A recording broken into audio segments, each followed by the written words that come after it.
This one's wife, the royal money. Hello, I'm H.G. Tudor. We know that this one's wife, as a somatic narcissist, has a particular interest in money. Money as a residual benefit. Money allows her to assert control over other people by the purchasing of puff pieces, for example.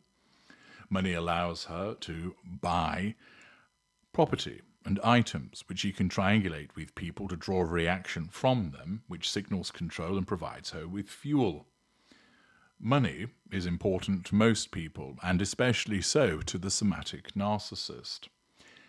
And I thought it would be useful, given the fact that questions are being asked as to what the income of the Sussexes is and their expenditure, and moreover, might it be that they will be looking for some form of bailout or assistance from the monarchy as a whole, to explain to you the financial position of the monarchy, where the royal money comes from, the amounts that are involved, and what is it spent on, as it's evident that many people don't fully understand the way that that operates, and it will bring some clarification with regard to how the monarchy is funded, what its expenditures are, and, moreover, the relationship with this one's wife and Harry, who may well be appearing with the begging bowl.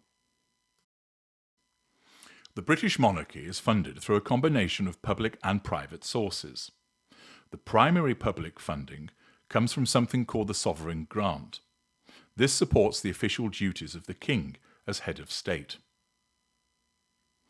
The sovereign grant is the core mechanism for funding the monarchy's official activities, established under the Sovereign Grant Act of 2011.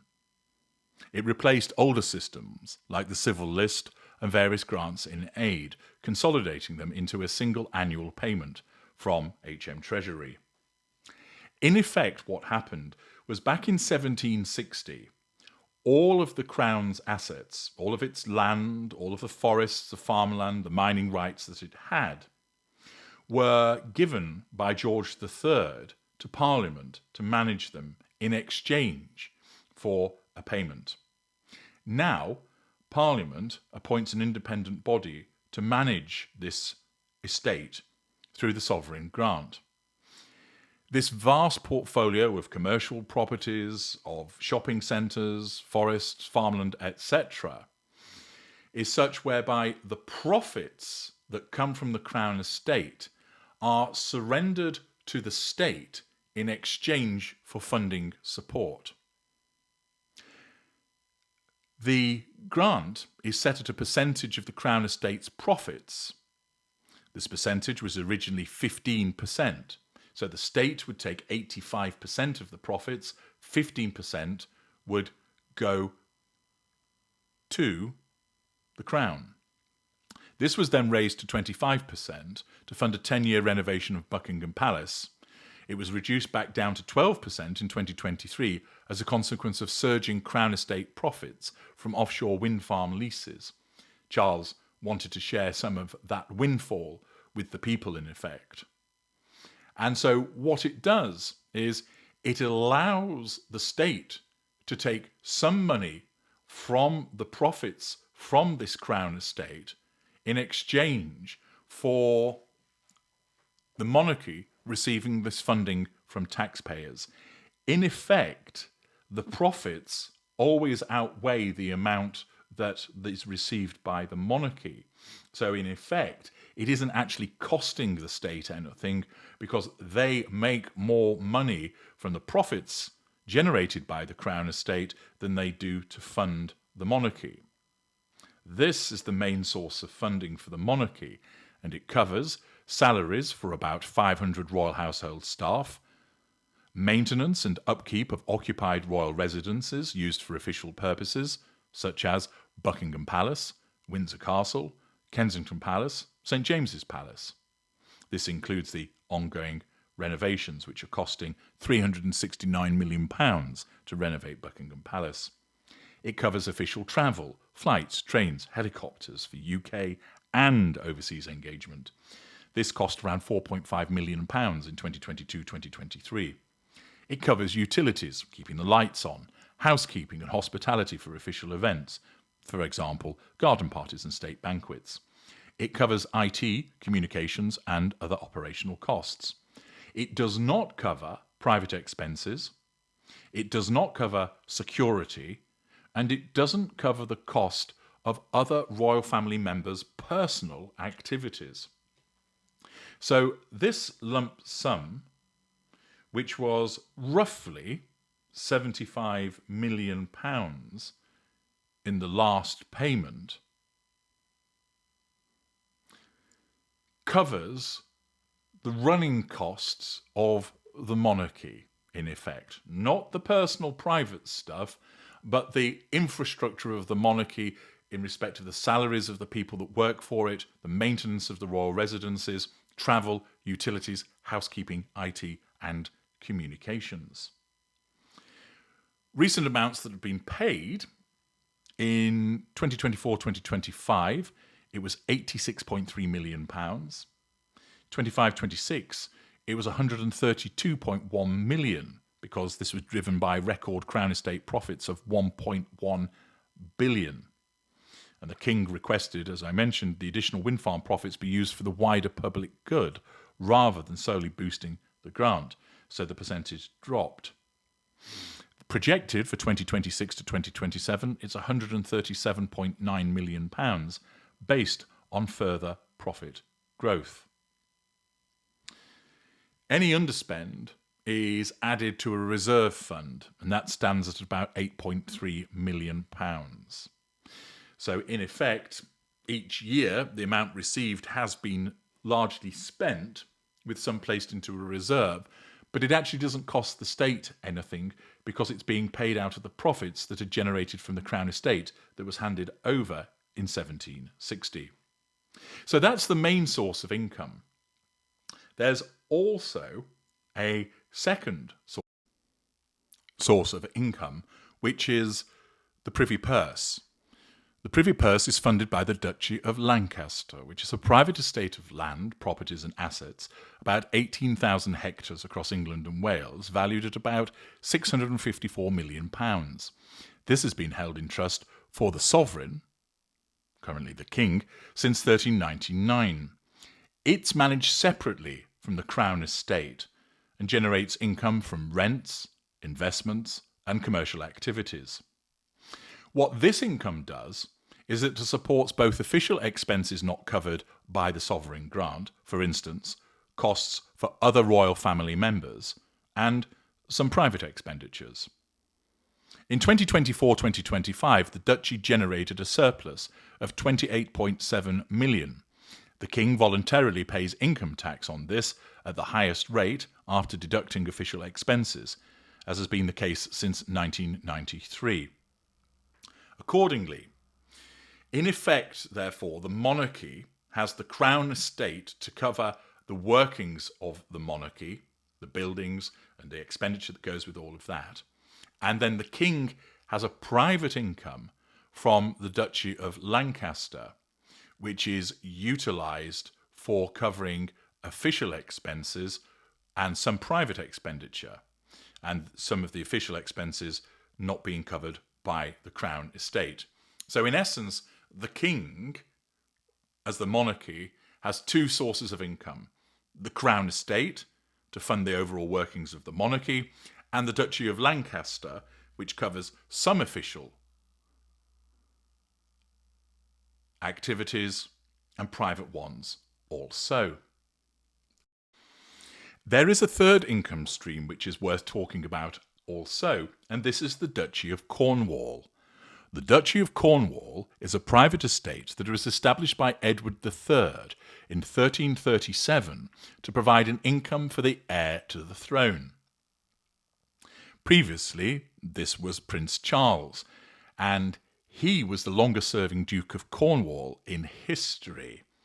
When he became king, the duchy passed to William instead, and it provides an annual income.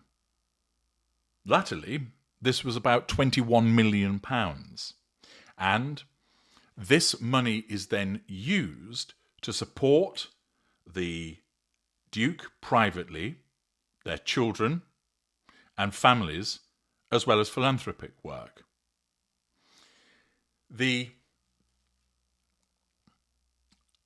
duchy, when Charles was the Duke of Cornwall, he used it for his charities, he used it for some royal duties, and he also used this private estate's income to fund Harry and this one's wife. So when it came to paying that substantial clothing bill for this one's wife, this came from Charles's money from the Duchy of Cornwall. That when he had provided them with funding previously, you remember that Harry complained about being cut off financially, he was receiving funding from the Duchy of Cornwall. So back then, Queen Elizabeth II's apparatus was being supported by the sovereign grant. She also had the Duchy of Lancaster, and then Charles had the Duchy of Cornwall. And it was the money from that private estate that he was using for his philanthropic work, but also which benefited Harry and this one's wife. Now, the Duchy of Cornwall isn't going to help Harry and this one's wife because it's controlled by William, and we know that he provides them with short shrift.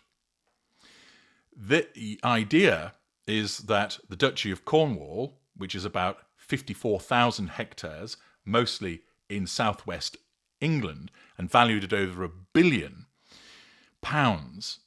is tax exempt from corporation tax, but again, Prince William voluntarily pays income tax on the surplus. And that surplus is utilised for him, for his children. And he isn't going to allow Harry and this one's wife to lay their hands on any money. So we have three main income streams: the sovereign grant, the Duchy of Lancaster, which goes to the king, and the Duchy of Cornwall, which goes to the heir to the throne, at the moment, Prince William. There's also personal wealth. So, for instance, the king has private income from inherited states like Sandringham, which he inherited from his mother, and Balmoral, again, which he inherited from his mother, plus personal investments. These are distinct from the crown assets, for instance, the crown jewels, because they're held in trust for the nation and can't be sold. Estimates of the king's total wealth vary widely because they're inflated by including the national assets, but his true private wealth is not publicly disclosed. The king, because they are private sources, is subject to the appropriate income tax on investment earnings and capital gains and inheritance tax in some instances, although, of course, sovereign-to-sovereign transfers are exempt. So, in effect, if you were to look at the position of Charles, he has the sovereign grant which supports the monarchical infrastructure. He has private access in relation to the Duchy of Lancaster, so long as he is king, but he can't actually sell the assets. So the £654 million worth of assets, he can't do anything with that, but he does receive the income privately, which he can do with it as he wishes. And then he has his own personal wealth, which we don't know what amounts those are, but it'll be substantial.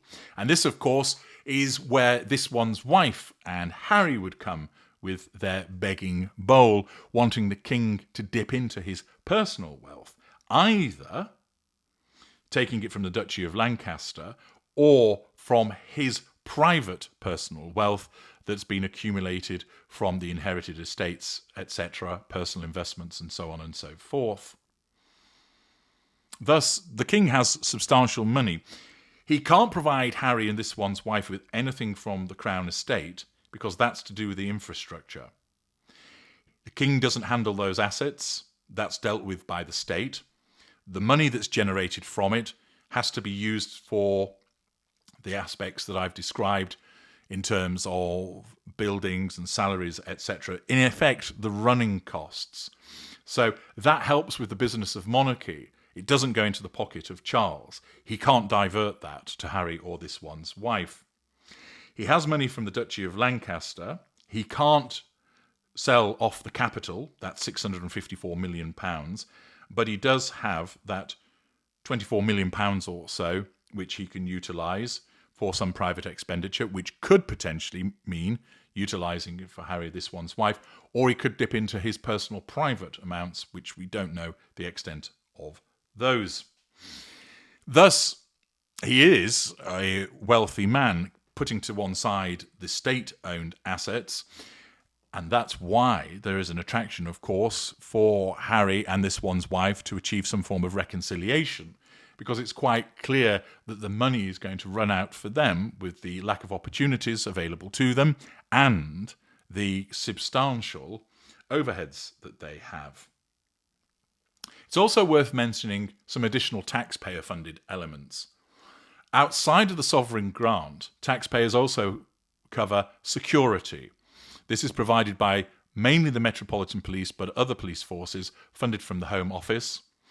Costs are not publicly disclosed for security reasons, but are estimated at over £100 million annually. Remember, this is separate from the sovereign grant. So in effect, the monarchy receives a lump sum, which varies. It was recently around about 80 million, then 130 odd million pounds to cover the running costs and also get security paid for by the state. The state also covers major events. For instance, Queen Elizabeth II's funeral cost £162 million. King Charles's coronation was estimated at anywhere between £50 to £100 million. Sometimes local councils fund police or infrastructure for royal visits to their area. Armed Forces ceremonial duties are funded by the Ministry of Defence budget. Again, this is why Harry wants security costs covered so that he doesn't have to pay for them and that the state pays for them instead. So I thought that would be helpful to help you understand the way that the monarchy is funded, how the money can be accessed and used, and of course, which aspects of it that Harry and this one's wife, a pair of grifting graspers that they are, would look to access themselves. I'm H.G. Tudor. Thank you for listening.